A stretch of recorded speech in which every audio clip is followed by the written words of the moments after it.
On December 29th, after our battalion had been in reserve a scant 5 days, we were sent up to the front again.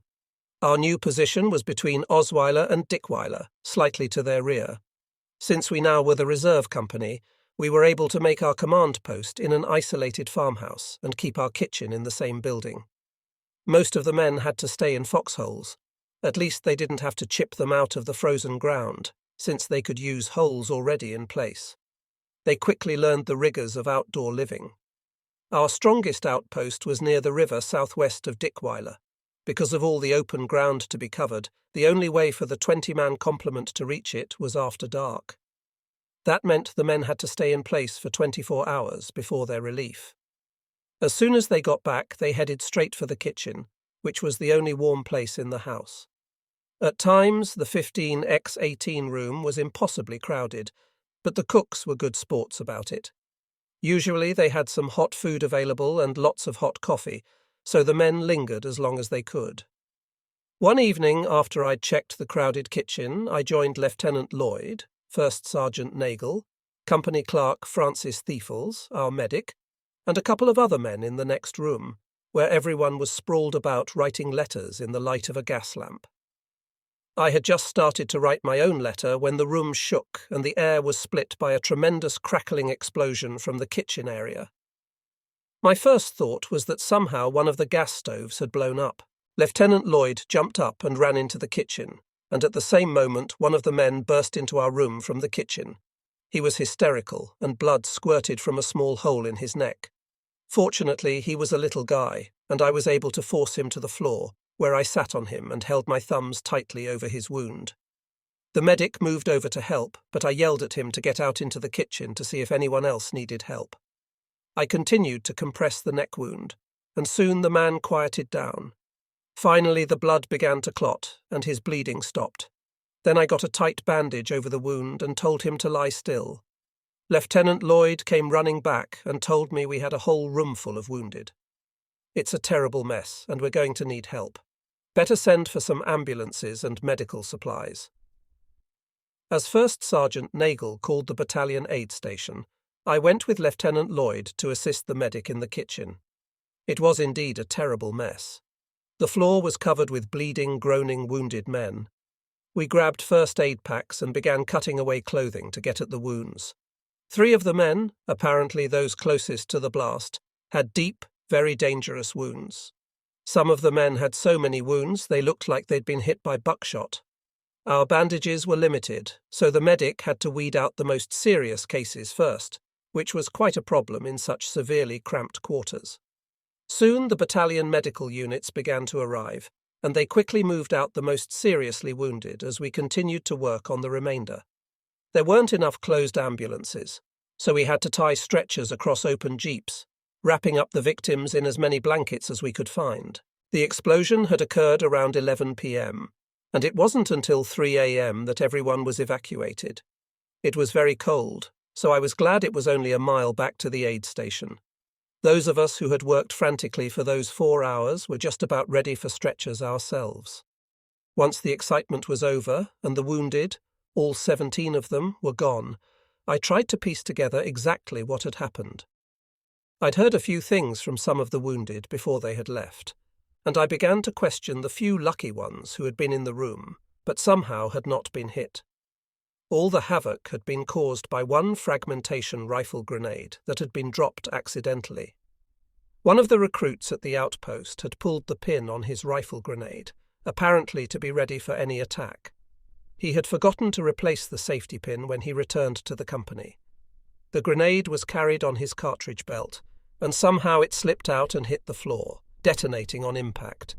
It blew a bowl-shaped hole 6 inches deep in the paving brick floor. Grenade shrapnel and fragments of shattered brick ricocheted off the stone walls and the floor, and peppered some of the men with dozens of wounds. Of course, I had to make a lengthy report explaining the 17 non-battle casualties. I could very easily imagine the nervous strain on a green recruit on the front line for the first time. Yet forgetting to replace a safety pin is inexcusable. At the same time, there was no way I would have wanted to keep the crowds out of their only warm haven.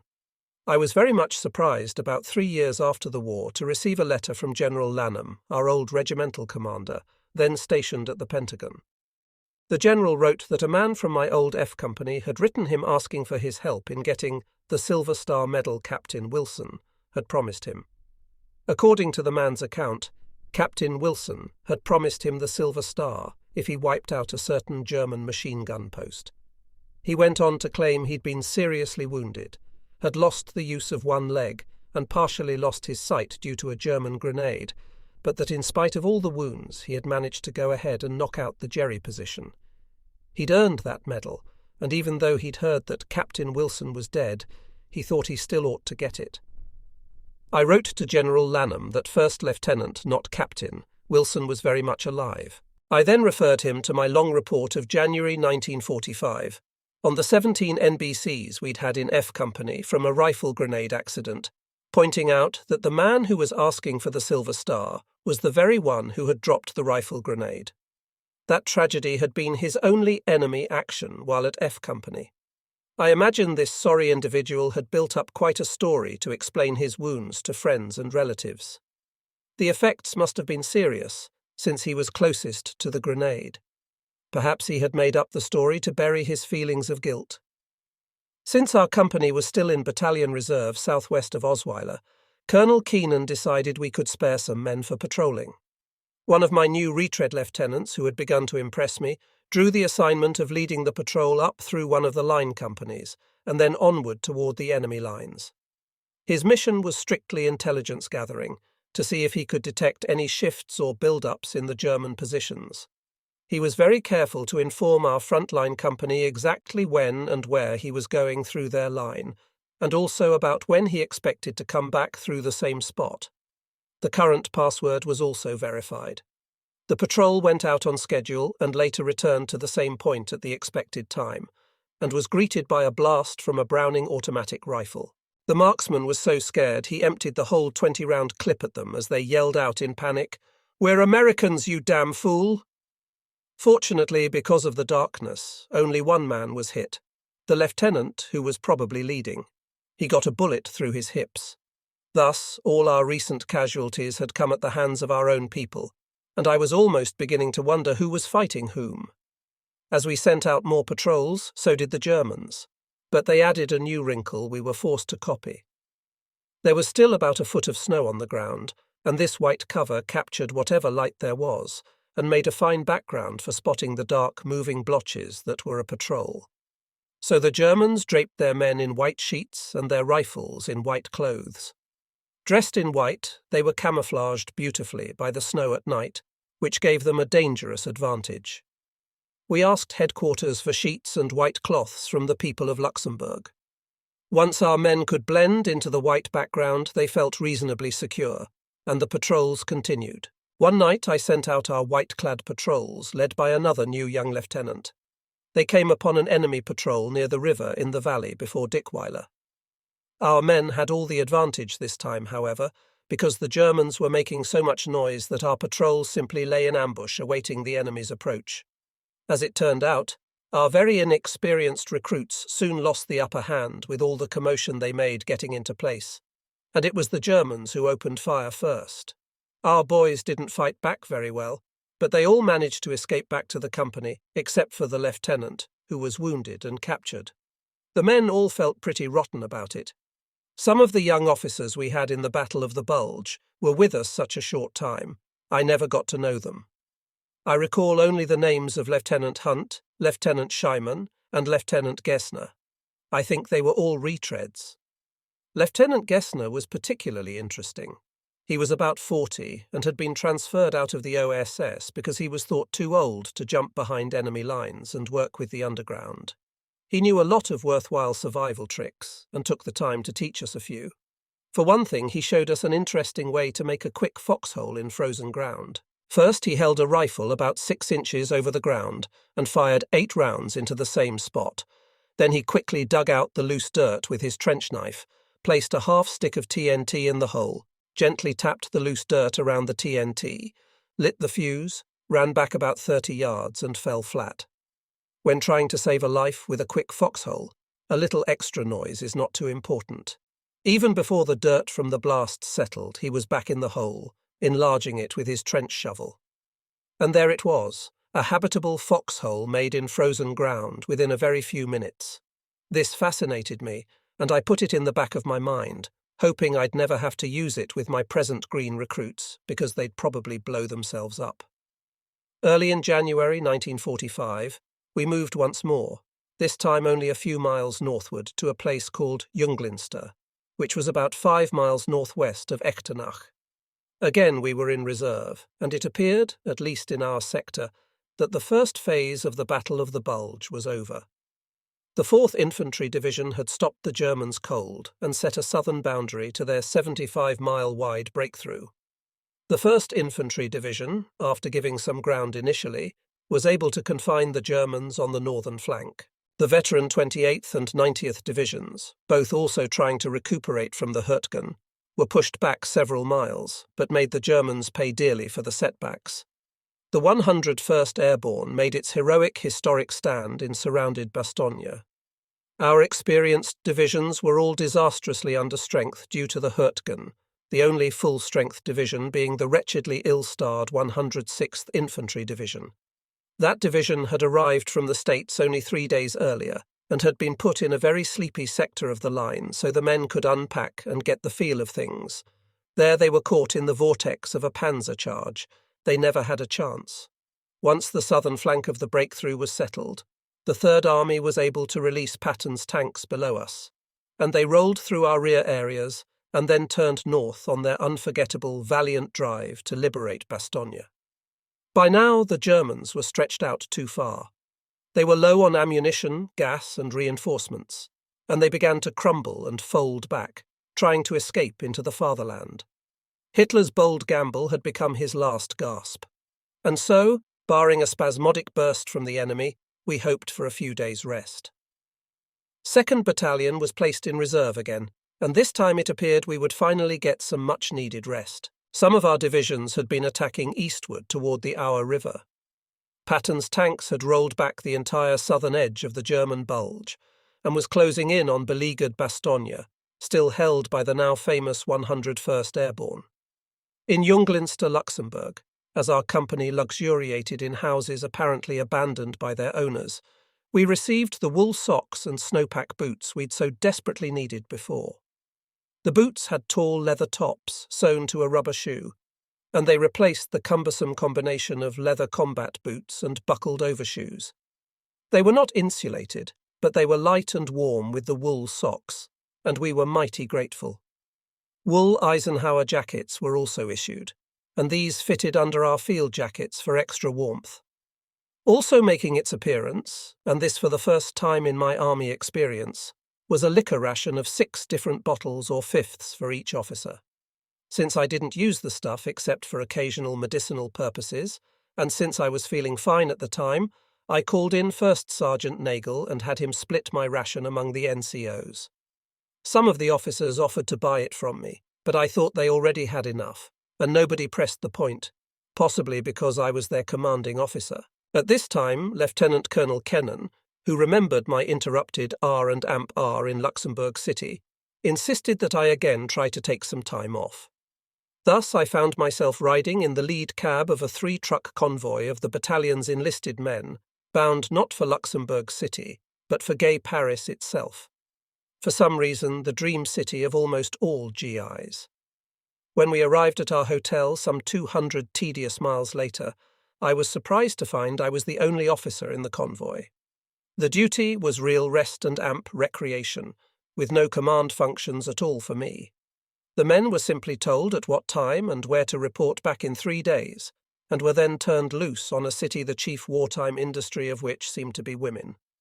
Well, the GIs took off in wild jubilation like a bunch of kids on the last day of school, and I was left to myself, in dignity, sitting on the steps of an old second-class hotel. It was not long before I found out that it is quite possible for an American to be lonely in teeming Paris, the warm and beautiful metropolis of hundreds of small neighborhood villages, sidewalk cafes, fruit and vegetable markets. It was a city with an excitable, war-weary populace. It was dead winter, 5 long months after the hysterical emotional tidal wave of the liberation on August 25th, when we were showered with cookies, candy, flowers, all sorts of bottles, when we were smothered in kisses and embraces, when men, women and children screamed and tore about in riotous celebration. Now everything was strictly business, cold and impersonal. I couldn't read or speak the language, and I felt more like an interloper than a triumphant liberator. The liberated weren't above cheating the foreigner, for the few small purchases I made in English-speaking stores and arranged to have sent home to Michigan never arrived. The black market was in full swing, and the price of a dinner in a restaurant was about $25, equivalent to some $75 or $100 today.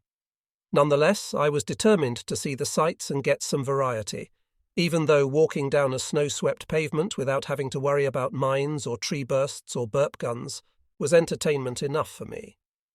I gaped at the Eiffel Tower. I dutifully inspected the Louvre, Notre Dame, and other imposing buildings from the outside, for they were still closed to the public.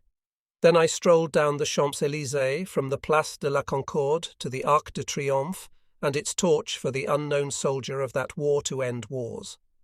Standing at that memorial, I felt a bitter irony.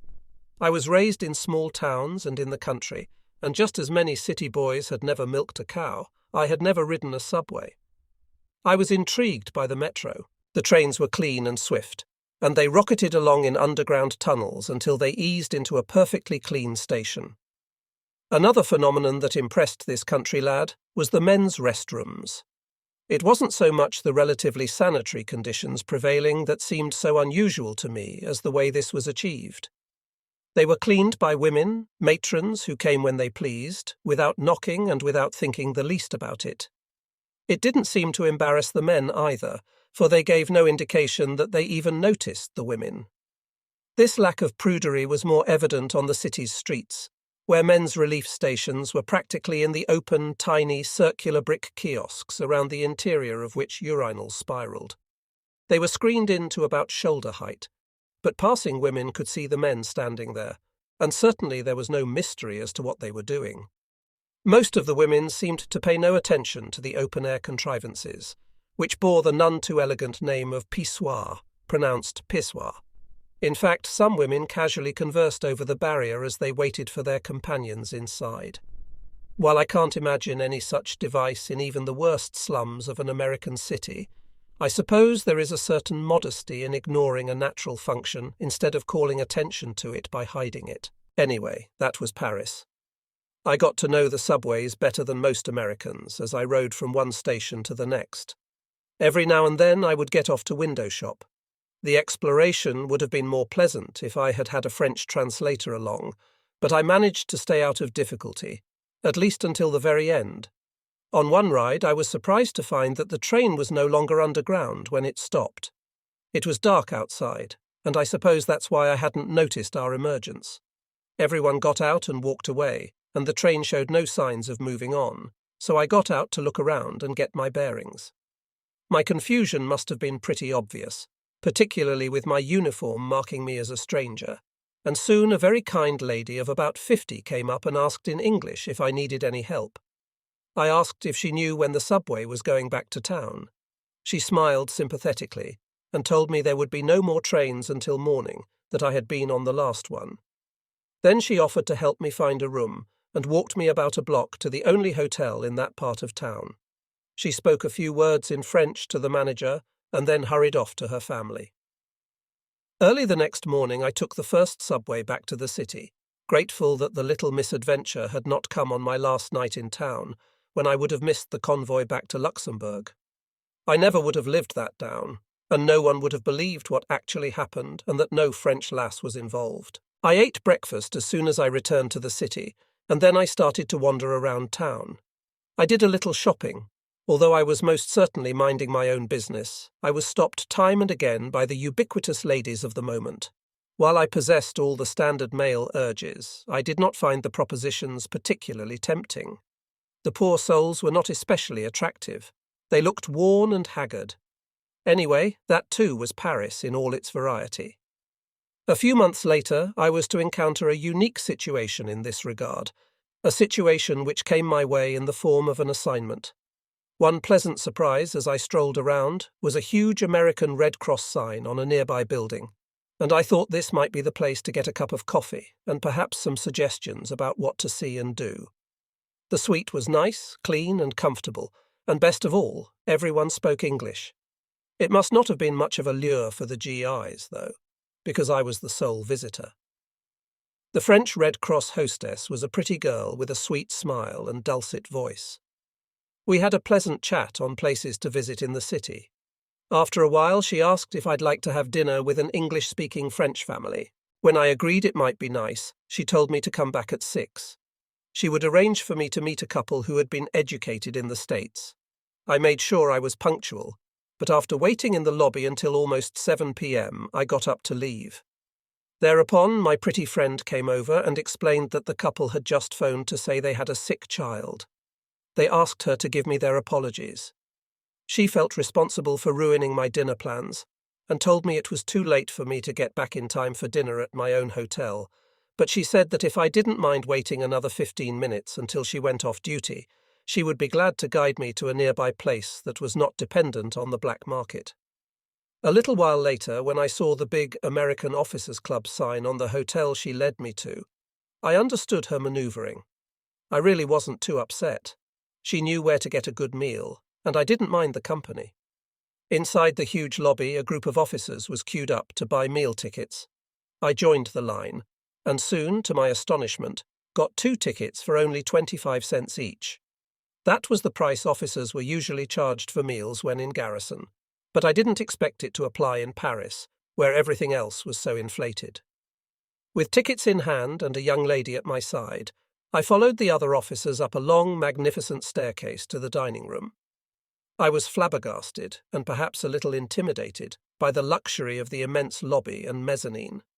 I was in for a shock, though, when the second lieutenant posted at the door refused to admit us to the dining room. "Improper uniform," he said. Then I noticed that all the officers were in full-dress pinks. I was wearing an olive-drab uniform with an Eisenhower jacket.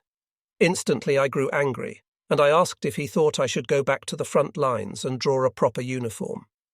He was obviously embarrassed and quickly apologized, saying he was partial to the infantry and didn't realize I was fresh out of combat. Rear echelon people sometimes irritate. How can they stand on formalities? How little effort and time it takes to be considerate.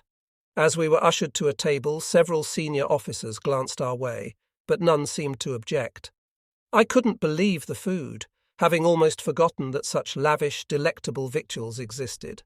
Along with T-bone steaks came mashed potatoes and brown gravy, green beans, rolls, butter, coffee and pie. I ate very, very slowly and handled the silverware ever so carefully. The club was a wonderland. Although no one nodded or smiled at my pretty young French friend, I realized she must have been in that arena more than once, and I certainly didn't blame her. What did bother me, however, was the kind of life our rear echelon troops, especially the officers, seemed to be leading. My mind took a nasty turn as I saw myself, in sudden fantasy, as commanding general of the area, putting all those fancy people permanently on K rations and sending them up for a tour of front-line duty just so they'd know there was a war somewhere. Ah, daydreams. The young woman and I talked for hours, and I gave her an idea of the realities of the front. She went on at great length about the ordeal of French families during the occupation. Her only brother had been killed by the Germans, and her parents had kept her a virtual prisoner in the house the whole time, so the Germans wouldn't see her.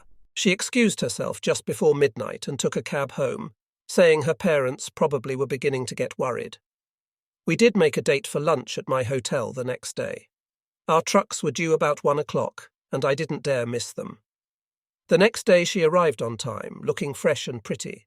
It was fun watching her order our lunches, with wine, which I'd never had with a meal. I was pleasantly surprised. The arrival of the trucks cut short our luncheon and necessitated very quick farewells. I could only hope, and I did so fervently, that the future would turn out happily for the truly sweet little French woman. She left me with my only really pleasant memory of an interlude in Paris. Our return trip was dismal and dull, if rather noisy. Some of the men were still high on drink and even higher on their memories of conquest.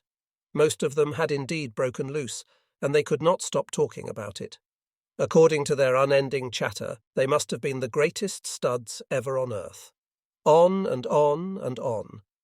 At least the trip had been something of a change for them, and for a while they might not even mind the war so much. The 2nd Battalion was still in reserve at Junglinster. Other elements of the 22nd Infantry Regiment had retaken some territory to our northeast along the Sauer and our rivers. We heard it had been pretty rough crossing the swollen rivers. Rumours also had it that General Patton himself had come up and personally pushed the attack forward, though I never did find anyone who had actually seen Patton. The German breakthrough had driven a wedge between the 4th Division and the remainder of the First Army, so we had been transferred to General Patton's Third Army. The general's influence was felt in many ways. Everyone was required to salute, and officers had to wear their insignia of rank at all times. Such civilities stopped, whether Patton knew it or not, the moment we got into action. Even the food, when we were off K rations, seemed better, and certainly we now could get necessities such as watches, compasses and field glasses that we hadn't been able to order successfully in the First Army. I recalled my resentment back in September, when I had read in Stars and Stripes that Patton had just received 10 tons of new maps and aerial photos, while we in the First Army had to struggle with the maps of 1914. I felt that General Hodges, commander of the First Army, was just as good a general as Patton, though he certainly couldn't compete with Patton in charisma. The gains of the First Army in crossing France and Belgium in August and September, not to mention the D-Day invasion itself, certainly equalled those of the Third Army. They just didn't seem as spectacular. There were times when we resented all this, and yet we certainly all rooted for Patton. We heard Patton was the American general the Germans feared the most, and this we relished. We also heard that he had a very quick temper, and that he instantly replaced officers who did not do what he thought were their jobs, so everyone around him feared him. We also heard that his type of leadership was vital to Allied victory, and for that I think most of us loved Patton. I think the Germans feared Patton because he was very aggressive and unpredictable. He made them worry about what he might do next, so they had to be prepared to defend their lines more carefully than would otherwise have been the case. Near the end of January 1945, the 4th Division headed back northward, having completed its task of holding what turned out to be the southern flank of the Bulge, thus permitting Patton's tanks to go inward behind the flank and then roll straight north to rescue the 101st Airborne in Bastogne. The first day of the trip north was routine convoy. The next day, which was about February 1st, we reached Bastogne itself, though by then all the fighting was over. We, who had done our share of attacking small towns, were nonetheless awed by the total destruction of Bastogne.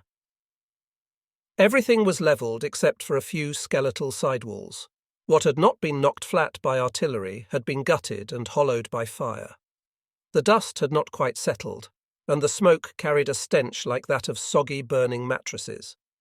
The desperate Germans had attacked Bastogne viciously, with what must have been overwhelming force. The defenders were shelled with furious barrages from tanks, artillery and mortars, and as they continued to resist, the Germans were forced to bring up reinforcements needed elsewhere and to reroute panzers away from this vital crossroads near the middle of their breakthrough. Delays would be fatal to the Germans because there were very few days of bad weather to keep Allied planes out of the skies, and the Germans had every military right to success at Bastogne. It was not their fault they'd come upon intrepidly stubborn troops with an indomitable commander, that the rubble from their shelling became breastworks, that the defenders would endure any privations and losses rather than surrender. It was appalling to me to imagine the fighting that must have gone on there. Many bodies still lay where they'd fallen, partly covered by blankets of snow. One long, wide, gradual hillside was strewn with the carcasses of burned-out Sherman tanks and a few German Tiger tanks. Evidently our losses had been several times greater than those of the enemy, probably because of the powerful 88S mounted on their Tiger tanks. Further on it seemed that our Air Force had gotten in some good licks, for the fields were littered with the debris of German tanks and trucks. We stopped for the night several miles northeast of Bastogne and were lucky enough to find a few vacant buildings as shelter against the cold. Standing nearby were several German tanks, apparently abandoned because they were out of gas. They seemed to be undamaged, and even in repose they were fearsome, with those wicked 88mm rifles sticking out 10 yards, it seemed. Although the fleeing Krauts had not had time to destroy them, they still might be booby-trapped, and the colonel had warned everyone to keep away. Left to themselves, our men just could not resist those massive souvenirs, and they began to nose around. Some of the bolder ones actually mounted the tanks as crowds of the more cautious gathered around. As some of the curious explored deeper, the inevitable booby traps blew up, killing and wounding several of the more foolhardy men. I was not on top of the scene, and was grateful that at least none of my men were victims. The terrain was becoming more and more familiar to me, and I realized we were retracing the route we had taken when chasing the Germans over 4 months before, in September. We learned that our overall mission was to penetrate the Siegfried Line at the very same spot we'd broken through before. We had first taken this sector in the middle of September 1944. Then the 22nd Infantry had moved north to the Bullingen area. From there, in November, we moved north again to the terrible Hurtgen, and then south to Luxembourg, and what turned out to be the Bulge. Now, in late January 1945, we were headed north in December again. While the campaign maps would show that the 22nd Infantry did indeed, by some curious coincidence, revisit the same sector of the Siegfried several campaigns apart. In truth, it was nowhere near the same 22nd Infantry. Most of the present 22nd were replacements. Of the 30-odd officers originally in the 2nd Battalion, I believe only 3 remained active: Captain Arthur Newcomb, Lieutenant Lee Lloyd, and myself. All the others had been killed or wounded. In addition, we had lost many replacement officers over the last 5 months. We were on the same winding country roads through the lovely town of Houffalize, on the way to St. Vith. Back in September, St. Vith had been a very charming little farming town left unmolested by the Germans, who had not tried at all to defend it. The only signs of war had been a few scars on buildings from stray rifle bullets. I had been aware of the heavy fighting there during the Bulge, but I still was not prepared for my next view of the town. St. Vith was in an open valley, and from the approaches of its southern heights we got a clear view of its total ruin. All we could see were the jagged outlines of the shattered walls that had once been buildings. It was like a nightmarish, surrealistic painting. Nothing was undamaged, there was no sign of life. This time around the Germans had made innocent little St. Vith a key supply and communications centre, and as soon as the skies cleared, our own bombers had made it a prime target. I hoped that if any natives had still been in town, they had had some warning. Nothing could have survived that bombing. In one area of perhaps 200 square feet, for instance, I counted 5 huge bomb craters with rubble all around. I was sickened by the destruction.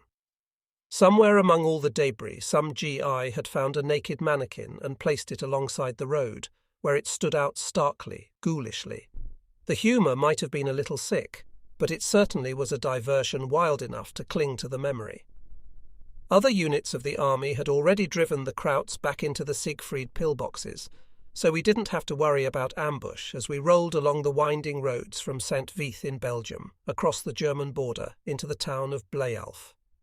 This was something of an excursion compared to my small motorized combat team that had probed the same paths in September, not knowing what the next turn in the road would bring, and not even knowing exactly where the Siegfried was. One could not help reflecting on the battles we had fought in the same area in September 1944. We also wondered how many lives had been lost for what appeared to be no gain after almost 5 months of hell. How far could we have gone if allowed to attack back then? It is easy to second-guess other people's decisions, but the men responsible for the big decisions had a lot to worry about before and after any major campaign. There was also a big difference in the roads themselves. For now they were solid with ice and snow.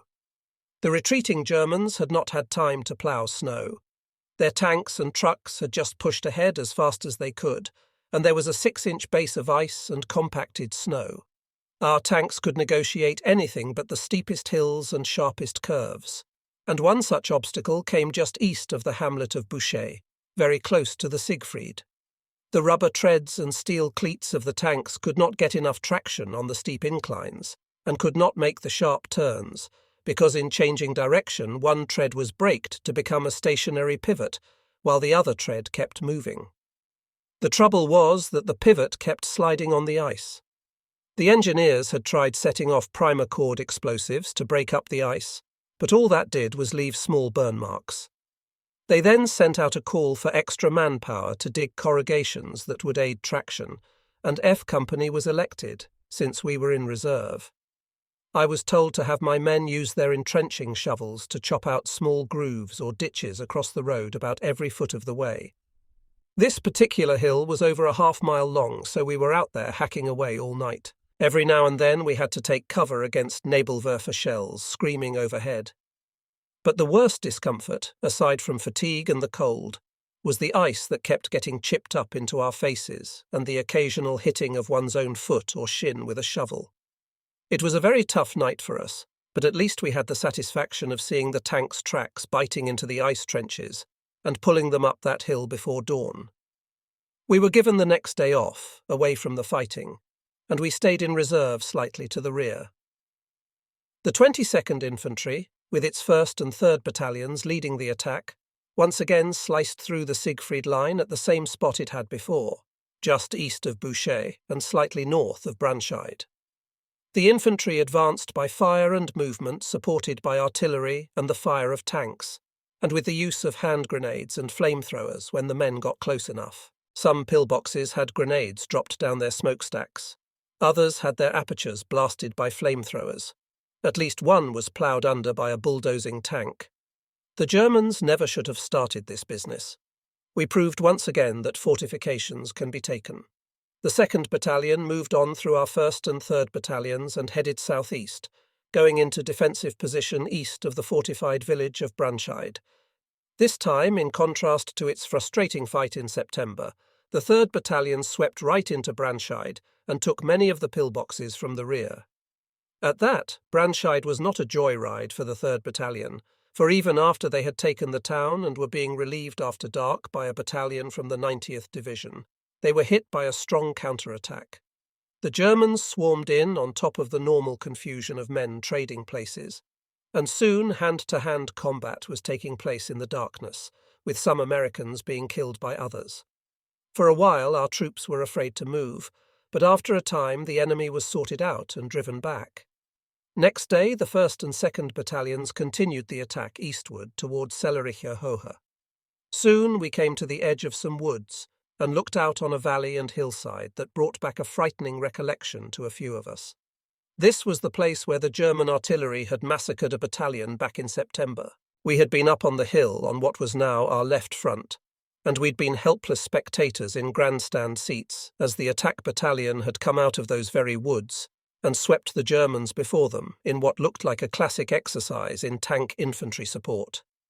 It wasn't until they'd gotten way out into the open that the Germans brought down deadly barrages of artillery that tore the attackers apart and finally sent them in stampede back to the woods. To cross the same valley where so many had been casualties that September wasn't a pleasant prospect, and I was glad that most of our people didn't know its history. We certainly were forewarned, however, and we made sure our men were well spread out and alert to incoming Kraut shells. This time the wet slush and mud prevented us from taking any tanks along, and we were therefore less of a target in the open. We had also heavily shelled the hills ahead before we attacked. We did run into some well-entrenched Kraut infantry, but with the help of our artillery we were able to overrun them, and we made quick work of taking Sellericher Hohe and its roads and ridges. Lieutenant Gessner, the OSS cast-off, really distinguished himself as a good, tough infantryman. He was all over the place, moving his platoon. I saw him using 3 different weapons, a carbine, an ML rifle, and a Thompson .45 caliber submachine gun. He seemed to be firing a lot more than most officers, and instead of stopping to reload, he'd trade guns with one of his men or pick up a fallen man's weapon. They all thought he was great. One time, when he ran out of ammo at the edge of a trench, he jumped in and began to club a German with his rifle butt. The poor German quickly threw his hands up. While at Sellerikahohe, we ran into and were victimized by one of the major defects in the army's generally reliable system of rank and command. The man with the higher rank always gets the nod over one with lower rank, with absolutely no regard for qualifications. This assumes that all promotions are fair and deserved, that all majors are better than all captains, that captains better than first lieutenants, and so on. This procedure is partly excusable in the sense that there's really no way of knowing which man is better qualified until he's tested. The worst part of this system, ironically, was the end to which the entire army effort was pointed, combat itself. In combat, which is what the army is supposed to be about, the testing was quick and conclusive. Yet those who qualified, yes, even survived to be useful, were not quickly promoted, even when there were existing vacancies in rank. Thus, Captain Newcomb, who was serving so beautifully as battalion exec, which position called for a major, was always in danger of being bumped by an inexperienced new major. This sort of injustice was legion among combat officers, but complaints about it are not the petty griping they may seem. Experience was a matter of life and death in combat. Anyway, the problem struck us at this time. The army had lost so many higher-ranking officers in the Hurtgen and in the Bulge that personnel officers scoured the corps of rear echelon and garrison officers and shipped them to the front as infantry replacements instead of promoting qualified men already doing the jobs. This is not to imply the new men were not good people. They simply were not experienced, and most of them were deeply embarrassed and uncomfortable at these circumstances beyond their control. So Captain Newcomb was replaced by a major and sent to take command of F Company, and I was reduced to company executive officer, which forced Lieutenant Lee Lloyd down to platoon leader. Everyone was unhappy, particularly Lieutenant Colonel Keenan, who was not responsible for the assignments, but had to live with their results. But it was a reunion of sorts for Newcomb, Lloyd, and myself. We'd all been together in the old E Company. Captain Newcomb was very quiet when he arrived to take over command of F. He was the only D-Day officer left in 2nd Battalion, and he had long since deserved a majority. Lloyd and I were a little depressed. In fairness, it is probable that those people who should have been pushing our promotions had been too busy. Yet the memory of Colonel Lanham's words, "If you survive, I'll promote you," was beginning to irritate. From Sellerikahohe, 2nd Battalion's attack continued eastward, with one of the rifle companies drawing the nasty job of taking Hill 553. Hills were named for their elevation. This hill was directly in the battalion's path to both Obermehlen and Niedermehlen, and from its height the Germans could control with artillery all the approaches to both towns. In addition to elevation, the Germans also had the advantage of concealment in the two sizable patches of woods near the crest.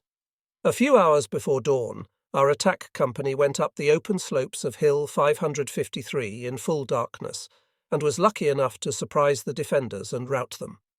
Before there was enough light for the company to completely set up their defences, the Krauts struck back in a furious counterattack led by bellowing SS troops. Our men were quickly thrown back off the hill, though most of them made it back to where they'd started.